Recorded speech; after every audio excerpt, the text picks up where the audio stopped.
Demà lluirà el sol a tot el territori valencià.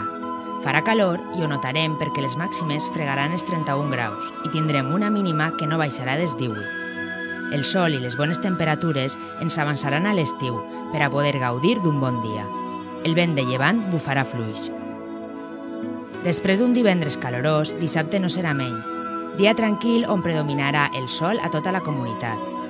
Pujaran les temperatures amb una màxima de 35 graus i una mínima de 19.